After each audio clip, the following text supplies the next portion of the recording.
Hello and welcome to another episode of MIT Quizzed on the Spot. On September 8th, 2025, I visited MIT to ask students a series of conceptual physics questions. The participants ranged from freshmen just beginning their studies to PhD candidates deep into research. None of them had time to prepare or review in advance. The goal was to see what they could work out on the spot using their understanding and reasoning in the moment. In this video, I'll focus on two of the questions I brought to the MIT community. Question number 1.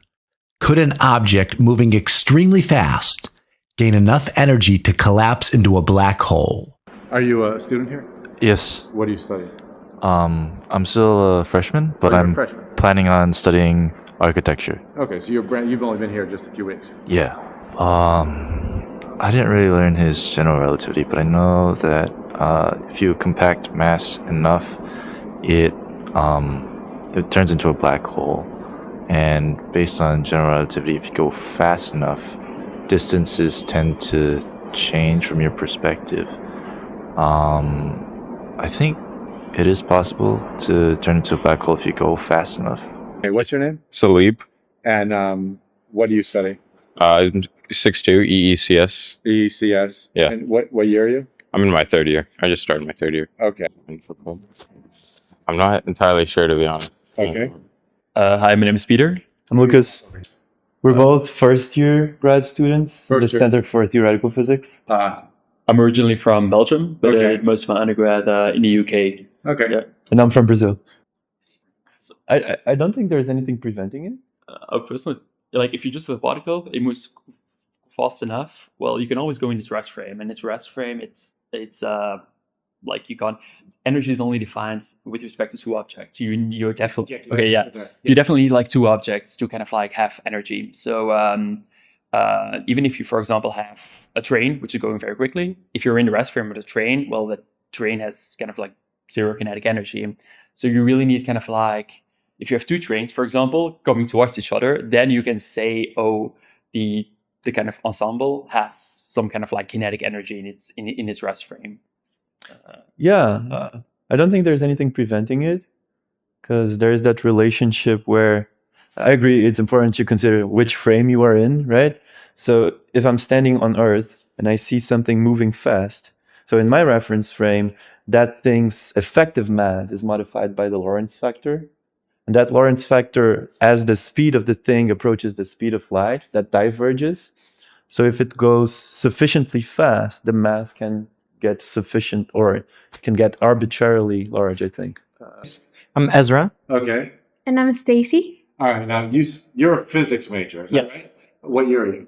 I'm a senior. And what do you study? Math with computer science. We have like Einstein's E equals mc squared, right? Like energy is mass times speed of light squared. And sort of, okay, our energy is divided into like this mc squared term and like the kinetic energy term. And just like if we have more velocity, we have a higher momentum that takes away from mass. So in fact, we're not like gaining mass. We're like the mass that we measure in that frame is smaller. And the answer to the question is no. An object cannot collapse into a black hole regardless of how quickly it's moving. In relativity, motion is relative. You can always switch to the object's rest frame, where it's stationary. If the object isn't a black hole in its rest frame, it isn't one in any frame. The extra kinetic energy due to the motion belongs to the system as seen by another observer, not to the object itself as a cause of self-gravitation. Question number 2. Why does time only seem to move forward, never backward? What does entropy have to do with this? I don't really know how entropy connects to the passing of time, but I do know that entropy is the tendency for systems to become more chaotic as time passes. I'm Hannah. And where are you from? I'm from Boulder, Colorado. I'm Or a you- senior. I'm a senior You're right a senior. now. Oh, Yeah. What do you study? Studying computational biology. I know entropy means that everything goes into a state of disorder. Yes, it's true that entropy always increases with respect to time, but with like increasing time. But it's more like it's just a statistical, it's more like a statistical fact. Statistically, it's very likely that entropy will increase because entropy is simply defined as like a high entropy means a state which is very likely.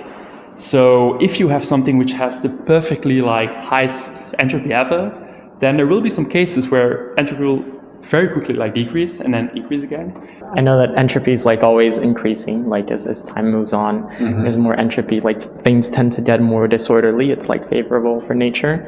And I guess there's this sort of idea that like time only moves in like this direction of increasing entropy. So I think the fundamental question of why time only moves forward is something we don't fully understand. But entropy is sort of this idea that as time goes on, the entropy system increases and never goes in the other direction. And that's a really great way we have of kind of seeing this arrow of time. That's a very fundamental question of why is it only one direction, whereas, say, position, you can go right and left in multiple dimensions, and there's a time you can't. That's a very fundamental question. Time seems to move forward because of the second law of thermodynamics. In an isolated system, entropy tends to increase, while the microscopic laws of physics work the same forward or backward in time. The increase of entropy gives a natural arrow of time. AcePhysics.org. Math and Physics Tutoring with Dr. H. AcePhysics.org. Math and Physics Tutoring with Dr. Hudis.